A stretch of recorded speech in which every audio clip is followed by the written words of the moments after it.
Hey guys, welcome back to Soar with Nessa. Now in this video we'll be talking about the differences between H2B and J1 visa.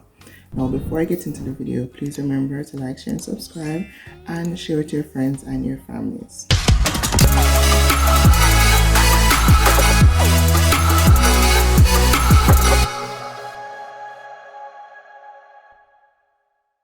Both the H2B and the J1 visa are temporary visa option for individuals from countries that are eligible seeking work experience in the United States. While they serve a similar purpose of facilitating temporary employment in the US, there are key differences between them that make each visa type suitable for specific situations. Now, as it relates to the H2B visa, to be eligible for the H2B visa, and I've spoke about this H2B visa on my last two videos, so if you want in-depth information about the H2B visa, go back and watch these two videos.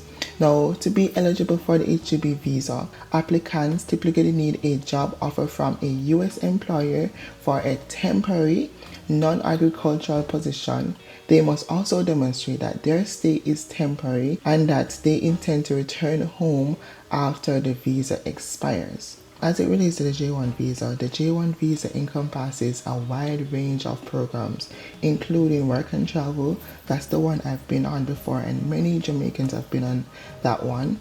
Internship, research, and more. Eligibility criteria varies depending on the specific J1 program, but generally, applicants must be sponsored by an approved organization and meet program specification requirements.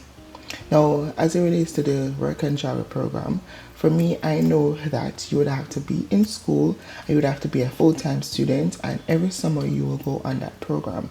Internship is typically at the end of your school year that you'll go and do an intern in a US organization, specifically around the area that you study. As it relates to the opportunity, the H2B visa is primarily associated with seasonal and non-agricultural work, such as hospitality, landscaping, and construction.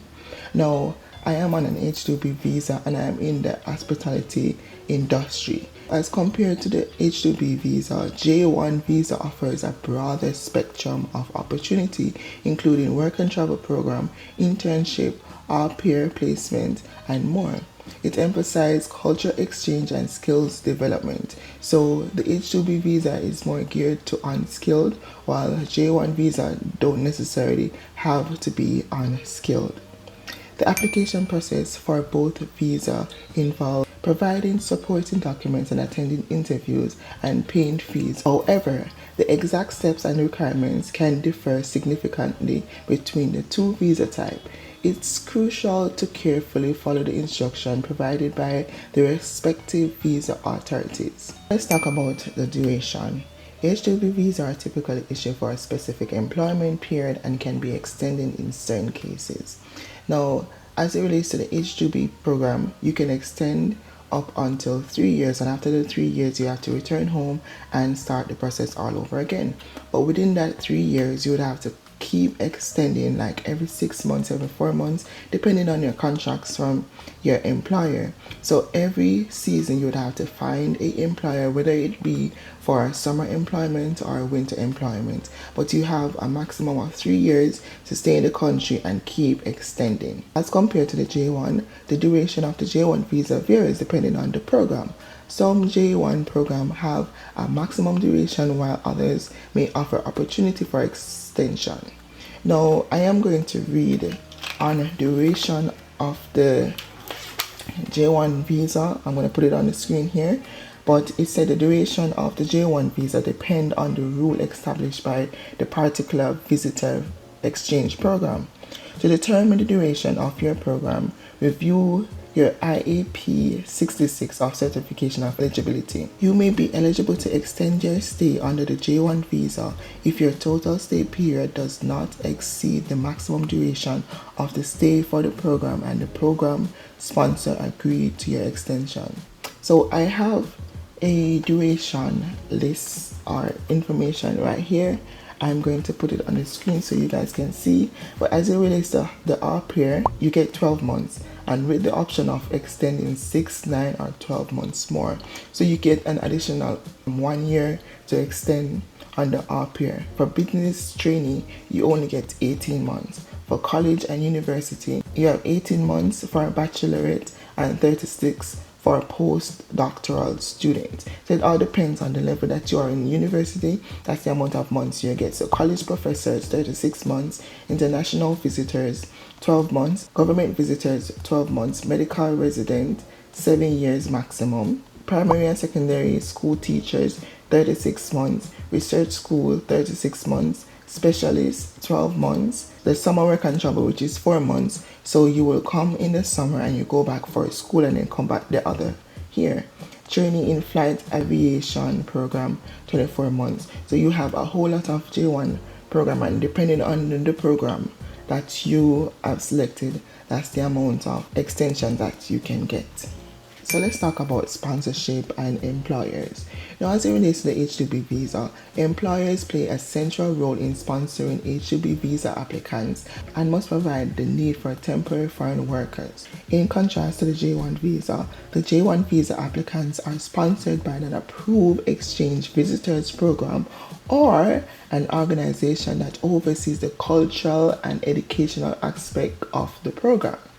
Now, as it all stated, the employers are responsible for H2B, as the organization or a exchange visitors program are responsible for the J1.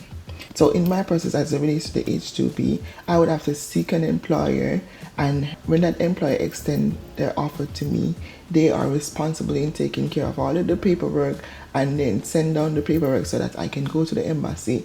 They may pay for all the fees up front, or you can pay for the fee and they will reimburse you. But this is not always so, because some of them may not give you all the money that you have spent, while some of them will. You are supposed to, but sometimes the employer go above and beyond and you really and truly don't need to, right?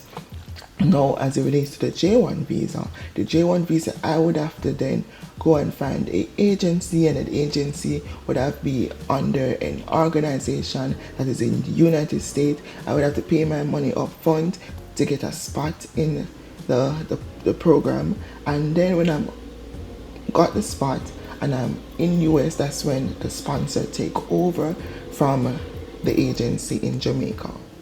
Now let's move on to the benefits and the challenges. H2B visa and the J1 visa offer unique benefits and challenges.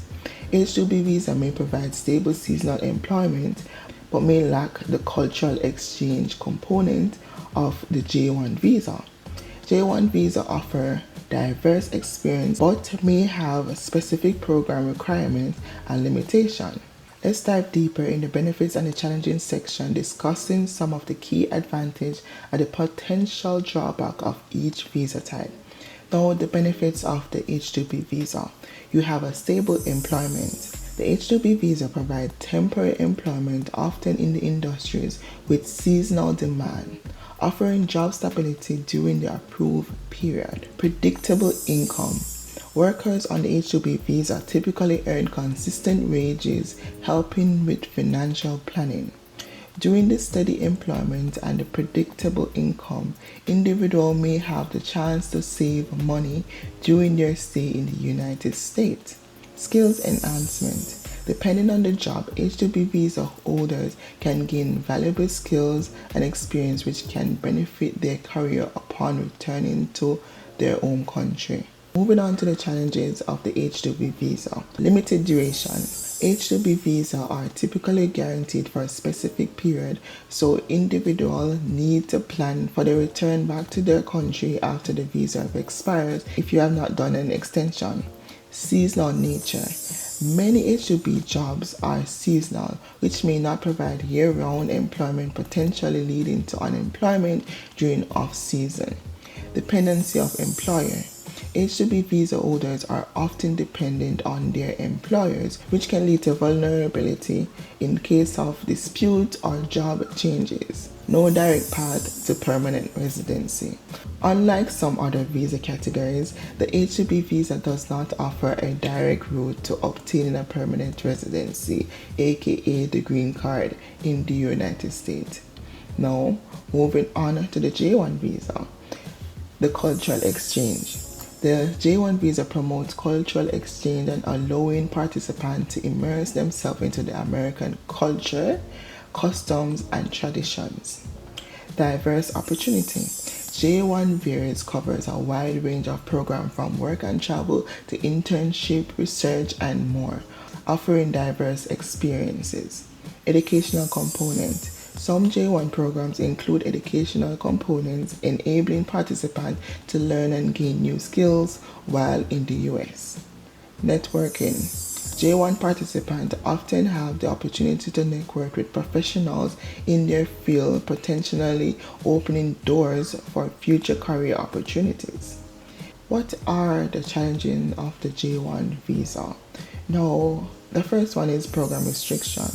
J1 visa comes with program-specific requirements and limitations, and participants must adhere to the rules set by their sponsors organization. Temporary nature. Like H2B visa, J1 visa are temporary and participants must plan to return back to their home country after the program ends. Some programs require sponsorship.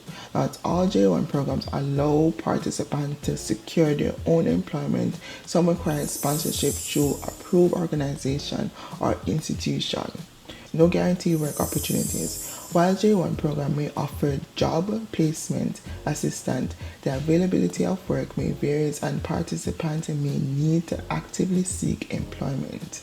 Even though both of these visas may come with their challenges, I will highly suggest that you come on the program, try it out for yourself, and see if it's worthwhile. For me, it was worthwhile, and I don't regret it one bit. Yes, I have had my own ups and downs on the program, but today I am still in the United States, and the fact that I am still in the United States shows that this program was and is of value to me, and I recommend this program to anyone. Some of the J1 visas like work and travel, internship, trainees emphasize cultural exchange and often include educational components. Participants can learn about the American culture while working or studying. Now, based on my experience on the J1 program, I had the privilege of going to university and completing my degree in my home country, while in the summertime I would come over to the United States and participate on the cultural exchange program, which is J1 Work and Travel. I did 3 years of that, and I never regretted that. I went to different states and I had the opportunity of learning the American culture, understanding the differences between Jamaica and the US. And the first time I got here was actually a culture shock. And as the year progressed, I started understanding the American culture, and now I am not there 100%, but I know I'm way better than when I first got here in the state. So the J1 program was a success for me, and I will recommend anyone to go on the J1 program, especially if you want to take care of your tuition, because it do help you to work, save your money, and go back home and pay your tuition. It also helps you to work enough money that you can buy things that you may want and not only pay for your school fee. And for me, I didn't take much part in the traveling aspect, but I did use the opportunity and travel to a few places, because on the J1 program, the sponsors are responsible, or the employer are responsible to put on like activities, job activities, and you can choose if you want to go on these cultural exchange activities or travel to other parts of the United States. I remember this one time when I was in Vermont, and they put on this excursion where they were bringing people to Canada, and I didn't take part, and I wish I did take part, because many people went and experienced the Canada culture while I was just so focused on working. So don't be like me. Ensure that when you go on the work and travel program, try to take part in most of the activities that the employer or the program put on. Now, thank you guys for watching this video. If you reached this far in the video, please remember to like, share, subscribe, turn on the post notification, and tell a friend to tell another friend. And also, drop me a comment, let me know which part of the video you like and anything that you want to know about. Hit me up in the comments down below, and I'll catch you next week. Bye.